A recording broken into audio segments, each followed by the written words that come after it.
Chapter 38. He made the altar of burnt offering of acacia wood. It was square. Its length was 5 cubits, its breadth was 5 cubits, and its height was 3 cubits. He made its horns on its 4 corners. Its horns were of one piece with it, and he overlaid it with brass. He made all the vessels of the altar, the pots, the shovels, the basins, the flesh hooks, and the fire pans. He made all its vessels of brass.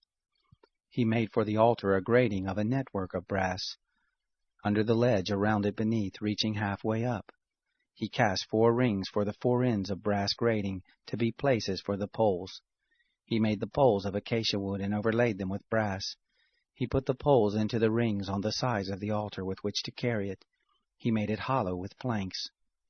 He made the basin of brass and its base of brass, out of the mirrors of the ministering women who ministered at the door of the tent of meeting.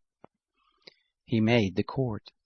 For the south side southward, the hangings of the court were of fine twined linen, 100 cubits. Their pillars were 20, and their sockets 20, of brass. The hooks of the pillars and their fillets were of silver. For the north side, 100 cubits. Their pillars 20, and their sockets 20, of brass. The hooks of the pillars and their fillets of silver.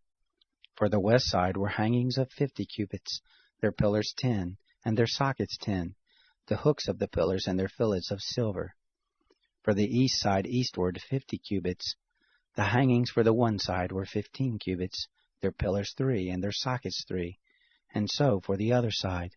On this hand and that hand by the gate of the court were hangings of 15 cubits, their pillars 3, and their sockets 3.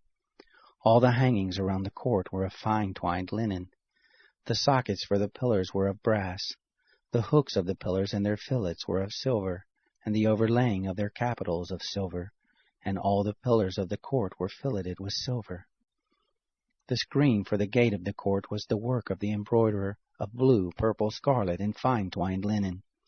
20 cubits was the length, and the height and the breadth was 5 cubits, like to the hangings of the court. Their pillars were 4, and their sockets 4, of brass, their hooks of silver, and the overlaying of their capitals and their fillets of silver. All the pins of the tent and around the court were of brass. This is the amount of material used for the tent, even the tent of the testimony, as they were counted, according to the commandment of Moses, for the service of the Levites, by the hand of Ithamar the son of Aaron the priest. Bezalel the son of Uri the son of Hur of the tribe of Judah made all that the Lord commanded Moses. With him was a Holyabh the son of Ahisamach of the tribe of Dan, an engraver, and a skillful workman, and an embroiderer in blue, in purple, in scarlet, and in fine linen. All the gold that was used for the work and all the work of the sanctuary, even the gold of the offering, was 29 talents, and 730 shekels, after the shekel of the sanctuary.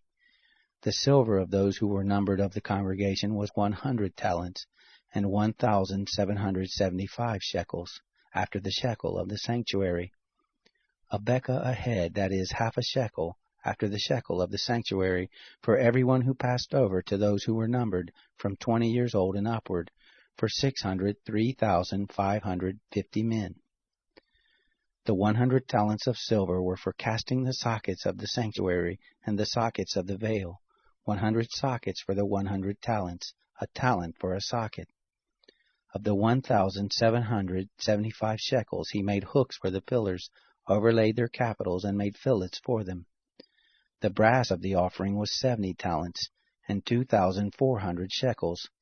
With this he made the sockets to the door of the tent of meeting, the brazen altar, the brazen grating for it, all the vessels of the altar, the sockets around the court, the sockets of the gate of the court, all the pins of the tent, and all the pins around the court.